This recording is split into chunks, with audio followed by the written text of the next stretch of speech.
Hello, Internet. I'm KrissieDeathy, and welcome back to more story times that I write during my downtimes. So during my drive into work today, September 14th, 2022, let's date this considering I'm recording it in November, almost December, I was listening to some Karma Comic Chameleon videos. If y'all don't know him, he does these really cool Reddit videos and stuff. And I really enjoy listening to those all the time. And I have a second YouTube channel where I also read Reddit stories and post those. You can check that out. I will put the link in the description and the pinned comment below. And it brought up some memories for hubby and I, and we had a talk about it, and here I am writing the script. So buckle up, peeps. Today I'm going to share some interviews that just went no for me. And most of these happened as I was leaving Coworks, which is a temp agency. Now, a quick rundown with Coworks. I was a light order puller, and I made $11 an hour from 2019 to 2022. I was also trained as a backup lead for another location and still only made $11 an hour. So no pay increase, which is super unfair and what the fuck now that I think about it.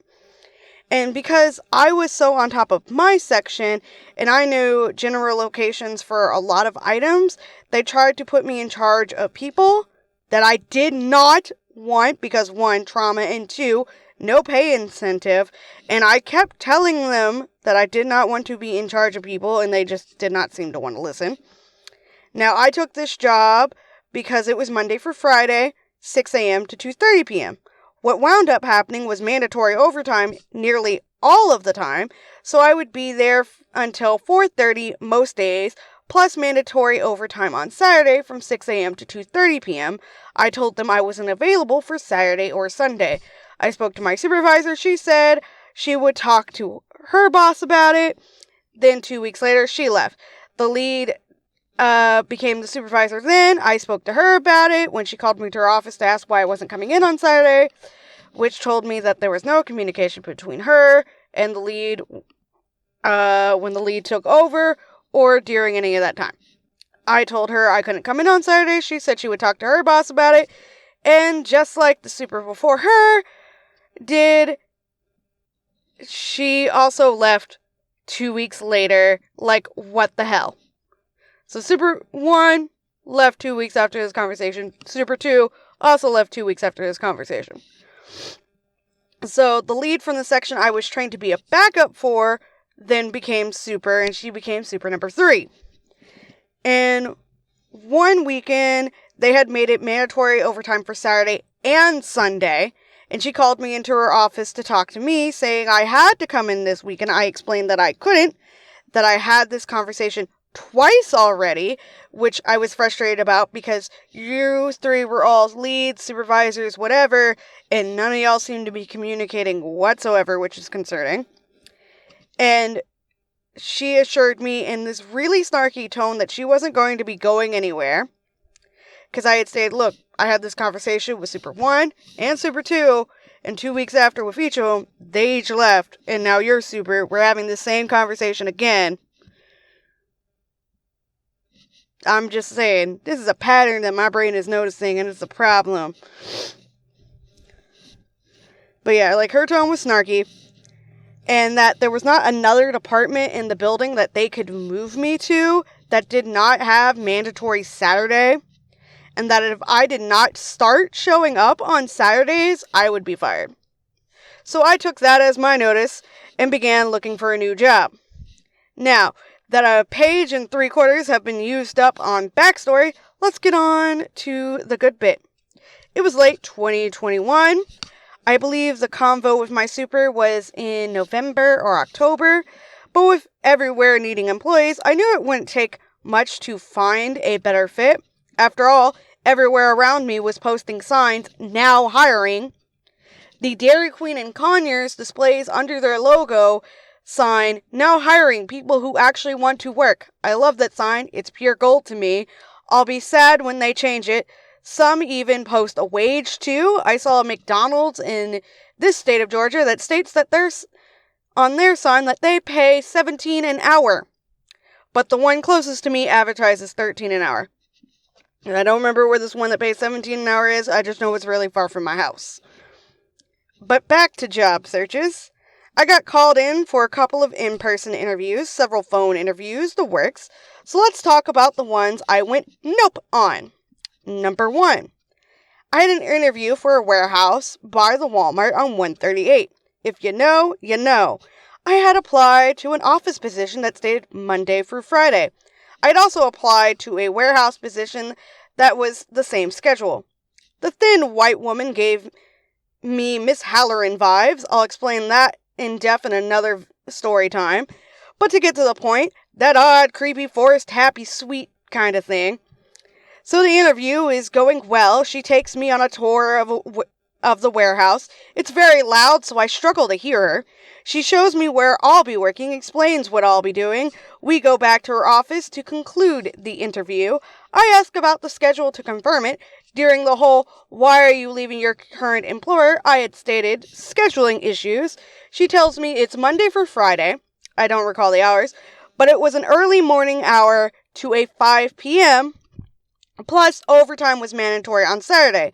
I asked why they did not mention that in the job listing and for how long it would be since I'm not able to work on Saturdays. Her response was it was only temporary until they get more people. Like, seriously, until you get more people? Honey, no one wants to work 10 hours a week, 6 days a week. Yeah, $15 an hour is more than I make now, but I'm not taking that. I like my weekends. I need that time to recharge, rest, and do all those house tasks I can't do because, work. I asked about office positions since I had originally applied for one. She told me they had none available. I politely declined, and she told me to give her a call if I ever changed my mind. I choked back my bark of laughter until I got to my car, where I called Cassie and ranted as I do often after bad interviews, like, honey, thanks for the offer, but I'm not biting.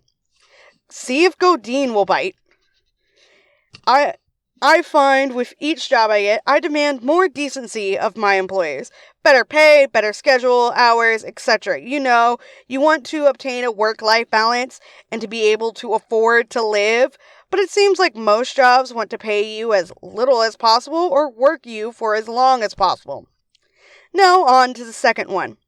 This one was more recent, and I actually made a TikTok about it. I had applied to an MJC or an MCJ movers. The job was a mover assistant position. It paid $14 to $15 an hour. This place was in Stone Mountain, Georgia. I got to this place early, go in about 5 minutes before my interview. And no, I'm not afraid to state their actual name because, bitch, I read your work contract. You didn't make me sign no NDA. Fuck you. I took a picture of that bitch. It was a waiting area, but there was, no one there to greet you or anything. I had to go down the hall to ask a room with 4 or 5 girls in it where I should be or sign in for my interview. One of them told me to just wait in the lobby by the entrance. After a few minutes, I was given a clipboard with some papers on it. It was a background check, consent form, a direct deposit form, an employee handbook, a sheet to fill out with my work history, and then I was left to read and fill out these forms. There was also the W-2 form in there as well. So the forms to fill out were on top. I filled those out first. Then I began reading this handbook, and y'all, the total bullshit that they had written in this thing, I took pictures of it and sent it to Cassie and my husband. So to start off with the BS in this handbook, if you are out of uniform while on the job, they charge you $20. Do you hear that? The company charges you $20 if you are out of uniform. So wear the wrong shoes by mistake, and they'll charge you $20, and this job only pays $14 an hour. Most places just send you to fuck home, but okay. Second on the what the fuck, if you are 15 minutes late, they will dock your pay by $2 an hour for that day. Again, the fucking bullshit. So, if there was an accident and or traffic and or both, and you're late because of it, your pay goes from $14 an hour to $12 an hour for the whole day. Is that even legal? The fuck? And the third on the what shrooms did I take? I want a better Wonderland, please. If you miss a day and don't call before that shift, they'll dock your whole pay period by $4 an hour. So let's say I get hospitalized. Hypothetically, I attempt to cut my bitch of a uterus out. The hospital takes my phone and I can't call my job to inform them I'm in a hospital. Let's say I work 30 hours that pay period at $14 an hour. That would be $4.20 before taxes. But with this unbenefit rule, I would only make $300 before tax. That's a whole $120, and that is fucked up. And for anyone who is new or doesn't know, unvernünftig is German. It means unreasonable, irrational, senseless, stupid, unsound, and unreasoning. There, you learned a new word. Go about and use it. Also, don't trust my pronunciation. I only took German for about a year and a half in high school. But before you guys go, did you read that right? Yes, I did. I'll post the pics if y'all want. Plus, after a while, a young guy came to check up on me. I asked him about it to clarify it, because I honestly thought I was misreading it, and he did confirm that my reading comprehension is still good. So with those things, I took every piece of paper I wrote on and told him this job wasn't going to be a good fit for me. I gave him back his clipboard and left. Annoyed that I wasted my time while ranting to my sister about their bullshit handbook we talked about. Is that even legal? And my sister wanted me to blast them on the internet, so I made the TikTok video about them, and now this video as well. These are the major 2 Nope interviews that I have had so far. Since the script is already 4 pages long, I'm just going to go ahead and end it here. And also, my brain was running on chugga chugga chugga chugga choo choo. So my brain couldn't think of any more stories for this. I remember that completely. But what are some interviews that made you go, nope, not this job? I'd love to hear those stories oh so very much. And thank you so much for watching this video. I hope you enjoyed the story or the art. Hopefully both. Thank you for liking, commenting, subscribing, doing all the things. And special thanks to the channel members, my Patreon supporters, and my Ko-fi supporters, Dymond and Micah. You guys are awesome. Absolutely fantastic. Remember to stay hydrated and all that good stuff. And yeah, bye-bye.